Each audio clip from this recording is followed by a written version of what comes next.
Naam, naitwa Dr. Anwari kutoka Ahasi Medical Center. Na waletea kipindi hichi hapa kupitia TV yetu ya Sulakat Online TV. Leo tutazungumzia kuhusiana na ugonjwa wa PID. PID ni ugonjwa unaoshambulia via vya uzazi. Via vya uzazi. Wengi wanashindwa kutofautisha kati ya PID na UTI. PID ni ugonjwa unaoshambulia via vya uzazi na UTI ni ugonjwa unaoshambulia via vya mkojo.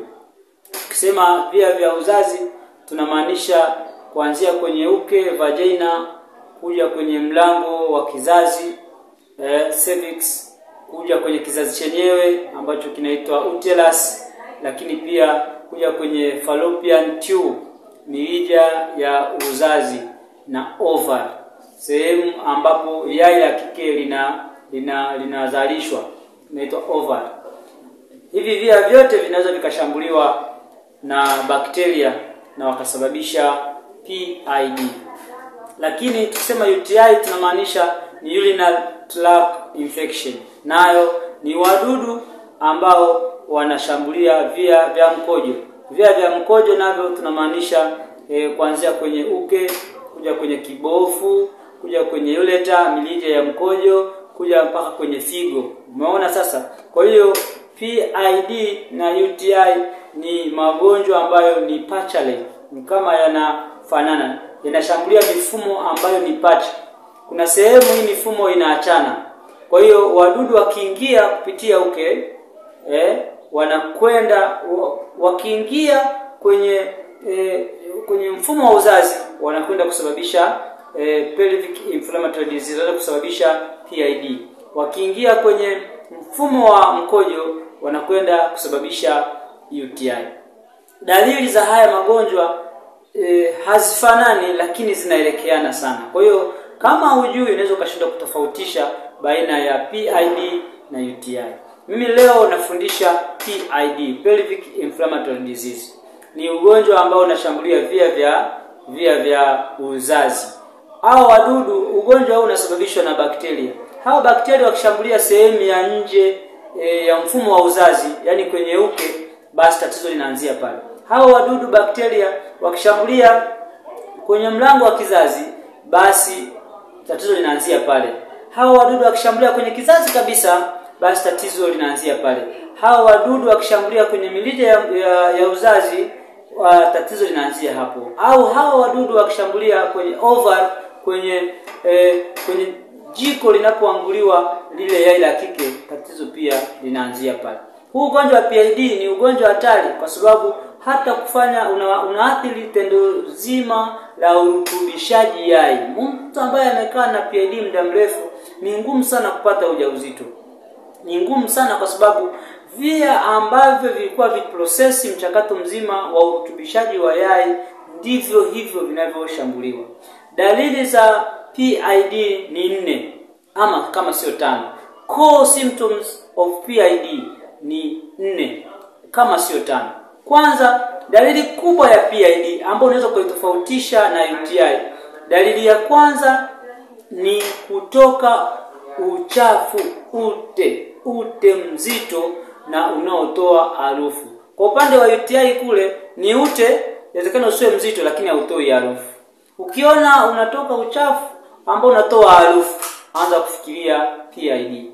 Dalili ya pili, pale ambapo unakutana na mwenza, yani tendo la ndoa, ukasikia maumivu ima kwa mbali ama kwa karibu, basi fikiria PID.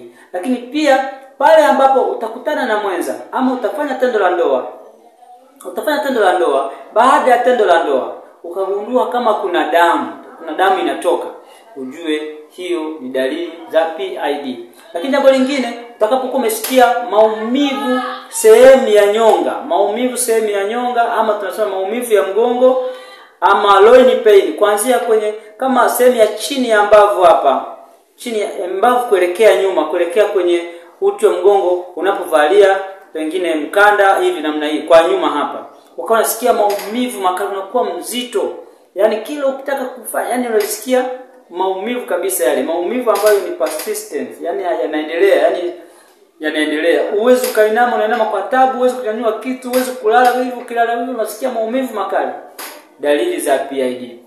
Lakini plus kujumlisha homa, inakuwa na homa kali zaidi ya homa ambayo anaipata mgonjwa ambaye anaumwa UTI. Kwa ufupi ni kwamba dalili za PID ni kali sana kuliko dalili za UTI. Yaani manake mtu anayeumwa PID hawezi kuvumilia muda mrefu huo ugonjwa.